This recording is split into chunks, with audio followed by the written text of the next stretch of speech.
Pressure കുക്കറിൽ പെട്ടെന്ന് taste ആയിട്ടുള്ള ഒരു രസം ഉണ്ടാക്കിയെടുക്കാം. നല്ല തക്കാളി പരിപ്പ് രസം നോക്കാം. ഒരു ചെറുനാരങ്ങ വലിപ്പത്തിലുള്ള വാളംപുളി 2 ഗ്ലാസ് വെള്ളത്തിൽ കുതിർത്താനായി വയ്ക്കുക. രസമൊക്കെ ഉണ്ടാക്കുമ്പോൾ ഒരല്പം പഴയ പുളിയാണ് നല്ലത്, എന്നാലാണ് ആ കറക്റ്റ് രുചി വരുന്നത്.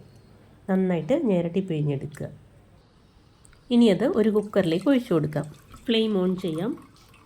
1 ഗ്ലാസ് തക്കാളി അരിഞ്ഞത്, ഒരു 2 തക്കാളി വരും. ആവശ്യത്തിനുള്ള ഉപ്പ്, ഒരു 1/4 ടീസ്പൂൺ ഉപ്പ് ഞാൻ ചേർക്കുന്നുണ്ട്. വേവിച്ച് വെച്ച 1 ഗ്ലാസ് പരിപ്പ് ഇതുകൂടെ ചേർത്ത് കൊടുക്കാം. പീസ് പരിപ്പാണ് ഞാൻ ചേർക്കുന്നത്. 1 ഇഞ്ച് നീളത്തിലുള്ള ഒരു കഷ്ണം കായം കൂടെ ചേർത്ത് കൊടുക്കാം. പകരം 1/4 ടീസ്പൂൺ കായപ്പൊടി ചേർത്ത് കൊടുത്താലും മതി. 4 പച്ചമുളക്, ഒരു വലിയ കഷ്ണം ഇഞ്ചി, 1 ടേബിൾ സ്പൂൺ കുരുമുളക്, 1/4 ടീസ്പൂൺ ജീരകം, 15 വെളുത്തുള്ളി. ഇതെല്ലാം കൂടെ മിക്സിയുടെ ചെറിയ ജാറിൽ ഒന്ന് പൾസ് ചെയ്തെടുക്കുക. എല്ലാം ഒന്ന് നന്നായിട്ട് ചതഞ്ഞ് കിട്ടിയാൽ മതി. ദാ ഇതേപോലെ. ഇതും ചേർത്ത് കൊടുക്കാം. ഇനി 1/4 ടീസ്പൂൺ മഞ്ഞൾപ്പൊടി വേണം, ഒരു പിടി മല്ലിയില, കുറച്ച് കറിവേപ്പില. ഇത്രയും കൂടി ചേർത്ത് നന്നായിട്ടൊന്ന് ഇളക്കി കുക്കർ അടച്ച് സിമ്മിൽ 1 അല്ലെങ്കിൽ 2 വിസിൽ. അത് കഴിയുമ്പോൾ ഗ്യാസ് ഓഫ് ചെയ്യാം.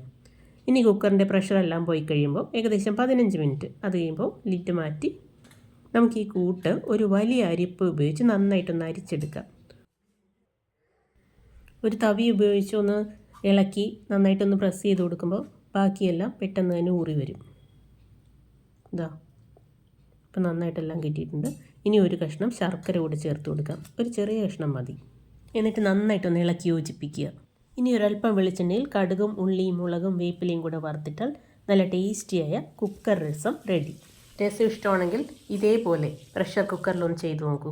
തീർച്ചയായിട്ടും ഇഷ്ടപ്പെടും. Thank you.